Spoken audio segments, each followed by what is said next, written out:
प्रधानमंत्री नरेंद्र मोदी सिर्फ एक दिन के लिए ब्रिटेन पहुंचे हैं, लेकिन इसी एक दिन के लिए ब्रिटेन ने हजारों पाकिस्तानियों को जलील कर दिया। पाकिस्तानियों की टांगे तोड़ने की पूरी तैयारी कर ली। एक ब्रिटिश अखबार ने पीएम मोदी के आने से पहले रिपोर्ट छाप दी कि हजारों पाकिस्तानी हमारे देश में अवैध तरीके से घुस रहे हैं। ये हमारे लिए बहुत बड़ा खतरा है, हमें एक्शन लेना होगा।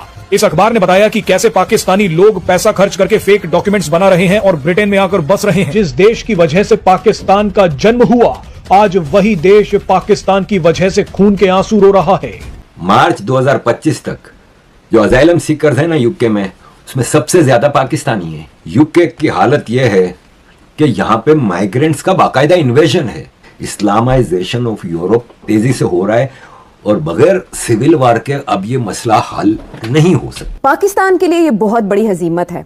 हद तक इस तरह से है कि हमारा साथ बैठा मुल्क, हमारा हमसाया, हमारा पड़ोसी, वो इस तरह की रिपोर्ट्स का बड़े पैमाने पर मजाक उड़ा रहा है। एक तो कहते हैं ना कि हम पहले ही मरे हुए, मरे को मारे शामिल। दरअसल ब्रिटिश सरकार और ब्रिटिश मीडिया को पाकिस्तानी प्रेम की सजा मिलनी शुरू हो गई है। ब्रिटेन की अर्थव्यवस्था चकनाचूर हो गई है और ब्रिटिश लोगों में जबरदस्त गुस्सा है।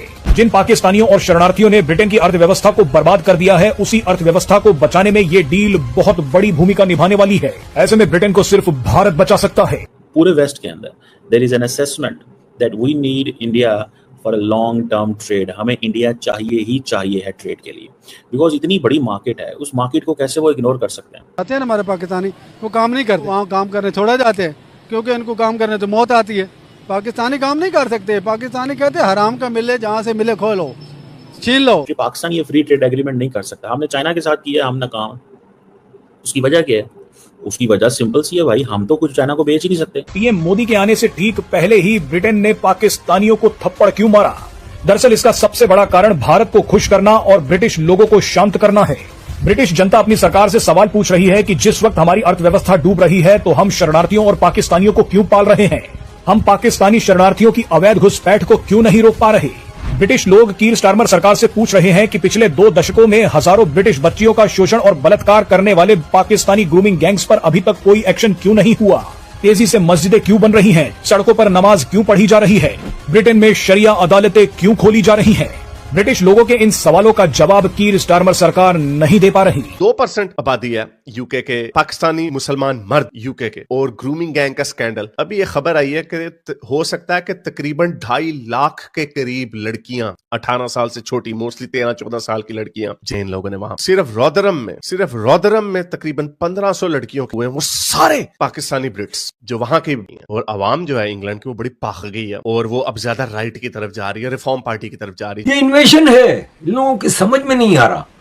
जिस तरह आपके यहाँ केजरीवाल और ममता और कांग्रेस अपीजमेंट के लिए भर भर के रोहिंग्या को भी सपोर्ट कर रहे हैं, इलेक्ट्रिसिटियां दे रहे हैं, कॉलोनियां बना के इलीगल दे रहे हैं, सब कुछ कर रहे हैं, फ्री खाने पीने अय्याशियां दे रहे हैं। उनका काम सिर्फ एक है, जब मूड हुआ बीवी का हाथ पकड़ा, बेडरूम में ले गए। 2-2, 3-3, 4-4 बीवियां रखी होती हैं, एक प्रेग्नेंट हो गई तो दूसरी है ना भाई, काम चलता जाएगा। बच्चे पैदा करते रहो और बस मुफ्त में रहो। ऐसे ही यहाँ पे ये इन्वेजन है। पाकिस्तानियों की कुछ हरकतें दिखा दूं। ये हमारे घर के बिल्कुल पास नॉर्थहोल्ट स्कूल से एक बच्ची, टीनेज बच्ची स्कूल से बाहर निकली। एक पाकिस्तानी ने उसको 15 साल की बच्ची, गोरी थी, उसको छुरा मार दिया।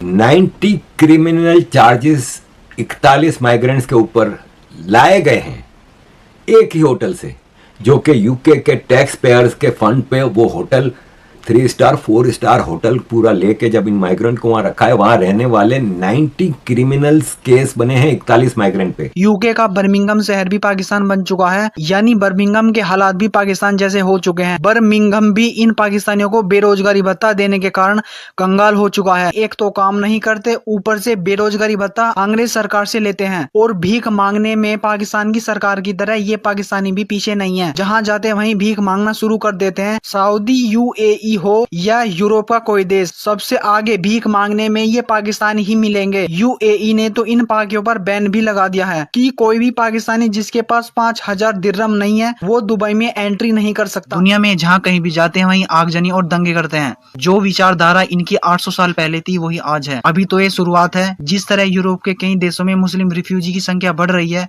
इससे भी ज्यादा आगजनी तोड़फोड़ इन देशों में होगी। इन देशों ने दोनों हाथ फैलाकर इन मुस्लिम इमिग्रेंट का स्वागत किया था। यही जुर्म तो इन देशों ने किया है। इस इस्लामिक कट्टरता का दंश भारत कई 100 वर्षों से भुगत रहा है। अब ये यूरोपियन कंट्री भी इसका दंश भुगतने के लिए तैयार रहें। वीडियो अच्छी लगी हो तो वीडियो को लाइक और चैनल को सब्सक्राइब करें। मार्च 2025 तक जो अजाइलम सीकर्स है ना यूके में, उसमें सबसे ज्यादा पाकिस्तानी है 11,000, दूसरे नंबर पे अफगानी 8,000, तीसरे नंबर पे ईरानी 7,000, Bengali 7,000, Syria 6,000, Eritrea 5,000, India 5,000, Sudan 5,000।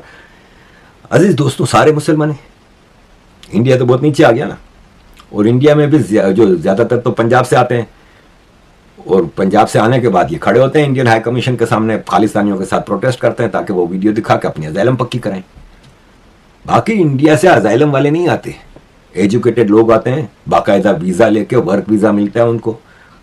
यहां पे अमेरिका में, ऑस्ट्रेलिया में इंडियन की खपत है। यहां पे आप देखें ना कि दुनिया में आप बड़ी बड़ी कॉरपोरेट सेक्टर के सीईओ इंडियंस हैं। सेंट्रल लंदन में इनको होटल में रखा है, और अभी एक वीडियो वायरल थी, उसमें दिखाया कि किस तरह वहां पे बैठ के ताश खेल रहे हैं, नीचे होटल की लॉबी में सोफे रखे हुए हैं, बाहर गार्डन में टेबल कुर्सियों पे बैठ के खाना खा रहे हैं। मतलब, और ये ज्यादातर वो लोग हैं जो टेररिस्ट या इस क्रिमिनल माइंडसेट के लोग हैं। अब गोरे उठ पड़े हैं। यहां पे एपिंग में इतने क्राइम बढ़ गए, उस होटल के चारों तरफ लड़के लड़कियां गुजर नहीं सकते। लड़का हो लड़की हो उठा के रेप कर देते हैं, और कोर्ट भी बड़ा ढीला, पुलिस भी बड़ा ढीला।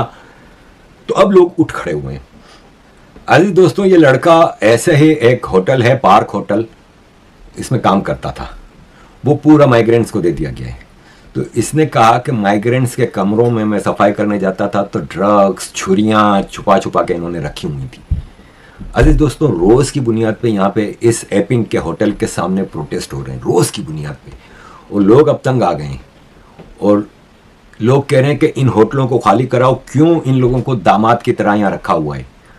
अजीज दोस्तों, यहाँ की स्कूलों में बाकायदा बच्चों को, छोटे छोटे मासूम नॉन मुस्लिम बच्चों को मस्जिदों के दौरे कराए जाते हैं, जहां पे मौलवी उनको जन्नत जहन्नम का ऐसा नजारा दिखाता है ना कि वो बच्चे भी कन्वर्ट हो जाते हैं अंदर अंदर। किसी मुसलमान बच्चे को कभी किसी चर्च में ऐसे लेक्चर पर नहीं लेके जाते, या मंदिर में लेके जाएं जहां गीता का पाठ पढ़ाया जाए, जहां पे बच्चों को इंसानियत का सबक मिले। नहीं, ये सिर्फ मस्जिदों के दौरे। बेल्जियम मुझे इतना पसंद था कि मैं पूरी दुनिया में जहां भी जाता था मैं एक ही बात कहता था कि बेल्जियम जैसा देश दुनिया में कहीं नहीं है। आज इस बेल्जियम को देख के मेरा खून के आंसू रोता है दिल। मैं कई सालों बाद, मैं आखिरी 2016 में गया था शायद, या 2016 में गया था। फिर अभी मैं पिछले साल फैमिली के साथ 2 दिन के लिए बेल्जियम गया। मैं बेल्जियम का हाल देख के मैं हैरान रह गया। मैंने कहा ये वाला वो बेल्जियम नहीं है। खाली बेल्जियम क्या, आप स्वीडन चले जाएं, क्या कंट्री होता था, आज तबाह कंट्री है। और सबसे बड़ी बात, जहां मैं रह रहा हूं लंदन का क्या हाल है। अजीज दोस्तों, किसी दिन भी आपको ये खबर आ जाएगी कि लंदन में एक जिहादी ने एक मुर्तद काफिर हिंदू आरिफ अजाकिया का सर तन से जुदा कर दिया।